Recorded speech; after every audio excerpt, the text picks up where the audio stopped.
Kumusta mga kasagay, at nagbabalik tayo muli sa ating night dive spearfishing adventure. At ito yung ating mga abobot, mga gamit natin. Yan, may blinker akong DIY.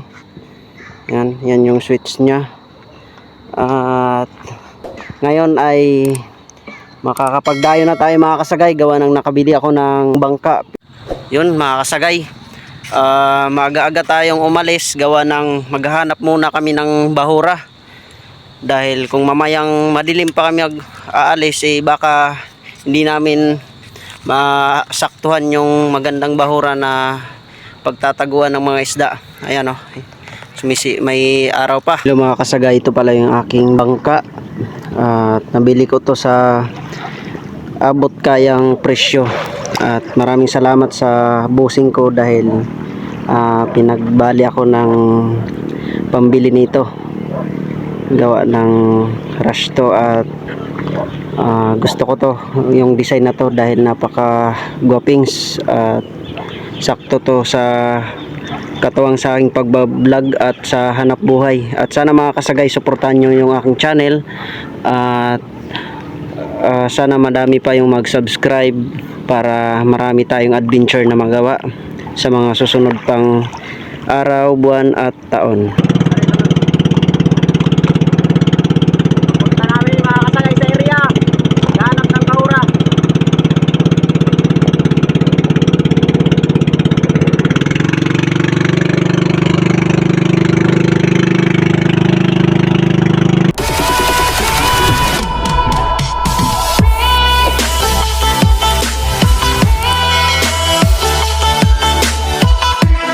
Yun mga kasagay, nakarating na kami dito sa aming spot, at andito kami ngayon sa Binaliw.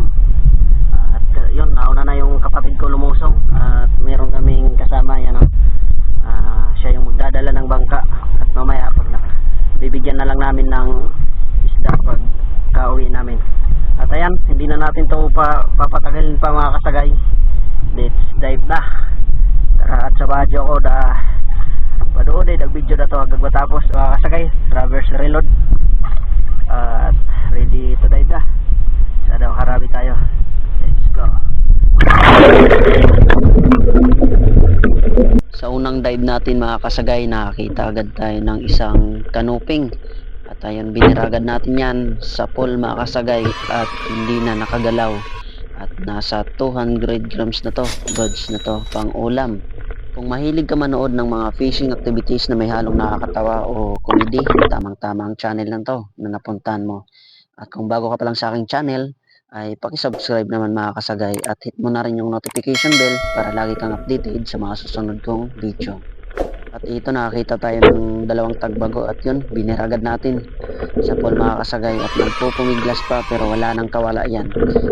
Tinanggal ko pala mga kasagay yung isang sima nito, dahil nahihirapan ako tanggalin yung isda, at isa na lang yung natira, pero hindi naman nakakawala.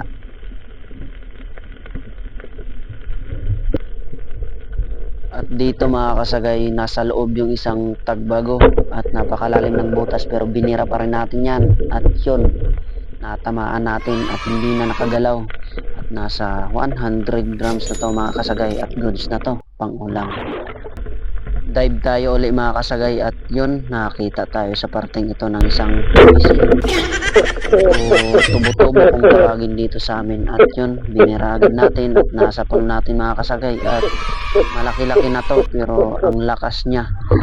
At dito mga kasagay, nakakita ko ng isang lipte, at ulo lang yung una kong nakita, at doon ko sana papanain, pero doon ko sinigurado sa mata para hindi na talaga siya makawala. At napakalapad na pala dito mga kasagay, siguro nasa 1 kilo na. At yun, nadali natin, at ang laki talaga niya. Yung spot pala dito mga kasagay ay napakalakas ng current o agos sa ilalim ng dagat. At ito, nakita ko ng isang bangugan, at yun, biniragad natin mga kasagay. Yun, na-stone shot, at hindi na naman nakagalaw. At kaya pala tinawag ito na bangugan dito sa amin, dahil napakabantot ng laman, pero masarap naman lutuin. Yun, nakakita tayo ng isang pusit, at biniragad natin yan mga kasagay. Yun, nadali natin at nasa 200 grams na to. At napakatumal ng pusit ngayon at ito lang yata yung ating mahuling pusit. Dito sa parteng ito mga kasagay, may dumaan na isang dalagang bukid at yun, binira agad natin. At nasa pool, nangingisay pa at nagpupumiglas pero wala nang kawala yan mga kasagay. At nasa 100 grams na to. Sa parteng ito mga kasagay, nakita ko ng 4 na manitis. Kaso maliliit pa. At papalakin muna natin at hindi muna natin kukunin. Ito mga kasagay, isang umang kung tawagin dito sa amin at parang luto na siya dahil pulang-pula. At anong tawag sa lugar nyo nito? Marahil nagtataka kayo mga kasagay kung bakit hindi na gaano malalaki yung nahuli nating isda. Kadalasan yun ay sanhi ng napakaraming namamana dito sa amin. At dito mga kasagay, may naispatan tayong isang dalagang bukid na naman. At yun, tinutukan natin ng maayos. At yun, biniragan natin sa pool na naman. At nagpupumiglas pero hindi na talaga yan makakawala dahil double shot yung ating dulo ng spear gun. Nasa 100 grams na to. Sa parteng ito mga kasagay, nakatagpo na naman ako ng isang lipty. At yun, tinutukan natin at biniragan natin mga kasagay. Nadali natin at sa pool. Hindi na naman nakagalaw, na stone shot natin at nasa 500 grams na to mga kasagay at malapad-lapad na to. At naglabasan yung mga lipty ngayon dahil napakalakas ng agos. At kahit ako ay nahirapan na sumuong sa agos at sana makarami pa ako ng lipty na mahuli. Dive tayo ulit at yun, may naispatan na naman akong isang tagbago. At papanain ko na sana pero yun, batoy lang yung tinamaan mga kasagay. At nireload ko ulit yung aking spear gun at kung kailan lumabo yung tubig saka naman natin tinamaan. Ayun no, sa pool mga kasagay. At nadali natin. At ito manitis mga kasagay. Yun, tinutukan natin at biniragan natin mga kasagay. Yun, sa pool. At mukhang na stone shot at hindi na nakagalaw. At nasa 100 grams ito. Next ito pang ulam. Yung lalim pala ng sinisisera natin mga kasagay ay nasa 5 at 6 na di pa lang. At yun, nakakita tayo ng dalawang danggit. Biniragad natin mga kasagay para mahuli natin yung isa. Yun, nadali natin at babalikan natin yung isa. Ahon muna tayo. At ito na nga, binalikan ko na yung isa mga kasagay. At parang magpapakain yata dito. Yun, biniragan natin. Nasa pool na naman. At dito mga kasagay, nakakita naman ako ng isang lipty at malapad-lapad na rin to. Kaso pinahabol-habol pa ako at doon talaga siya sumuong sa agos at pinakapos na ako ng hininga dyan at umahon na ako. At yun, naghanap-hanap ako ng isda pero nakita ko siya ulit at mukhang magpapakain nga yata to. At yun, pagkakuha ko ng timing at biniragan natin mga kasagay, yun, nadali natin at tinapos na naman ako ng hininga at umahon muna ako at kumuha ng hangin. Lagi nating tandaan mga kasagay, kahit gaano pa kalaki yung isdang nahuhuli natin, kapag kinapos tayo ng hininga dapat umahon muna tayo sa taas at kumuha ng hangin. At yun, binalikan ko na mga kasagay yung isda at ito na, sinigurado ko ng mahuli talaga at yun, napakalapad na rin pala. At ito na pala mga kasagay yung aking huling isda. At dahil aahon na kami dahil sumakit na yung aming mga binti sa kakasuong sa agos dahil napakalakas talaga ng current sa ilalim ng dagat sa spot na to. Nagsimula kaming mag-dive mga kasagay ay alas 6 pasado at umahon naman kami ay alas 8 pasado. Saglit lang kami nag-small fishing. Umahon na kami gawa ng marami ng dikya tsaka malakas pa rin yung agos sa ilalim ng dagat. Ito yung ating nakayanang hulihin. Papakita ko sa inyo.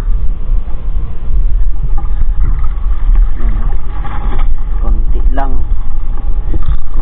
mga kasagay pero sulit naman. Yung dalawang malalapad ng mga kasagay. Tatlong lipty yan, isa yung maliit-liit, itong malalapad talaga eh sold na to. Nakakahaw na rin yung kapatid ko at dami ng kanyang mga nahuli oh. Tirano talaga. Ano? Logi ako, logi sa sisiran. Ko. Dami mga kasagay, no? May samaran. Wala nang buntot to ah. Kinain na yata to ng alimasag. Tsaka isang lupit. Ito yung tinatawag na lupit kasi napakalupit nito magtago. Yan. Makakabinta rin kami nito. At yun mga kasagay, doon na lang sa bahay yung update. Pauwi na rin kami. Yun, shout out sa nagadala ng bangka. Napagod daw siya dahil napakalakas ng current kahit sa ibabaw, lalo na sa ilalim. At yan yung kapatid ko. At yun mga kasagay, doon na lang sa bahay yung update. Okay, pauwi na kami mga kasagay. Yan. At yun mga kasagay, andito na kami sa bahay at yung kasama namin ay bibigyan namin ng 1.5 kilo ng pangulam nila. At yun, ito yung ating mga nahuli at magbibinta tayo nito ng mga 200 lang at yung matitira ay pangulam na mga kasagay. At bago matapos ang video na to ay magsa-shoutout muna ako. Magandang umaga mga kasagay, andito na naman ako sa Dalampasigan at dito talaga ako pumupunta pag nag-i-edit at nagbo-voice over ng aking video.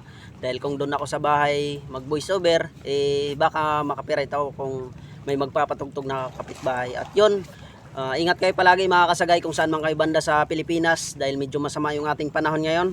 At yun, isa-shoutout ko rin ngayon yung aking mga taga-suporta at mga bagong subscriber.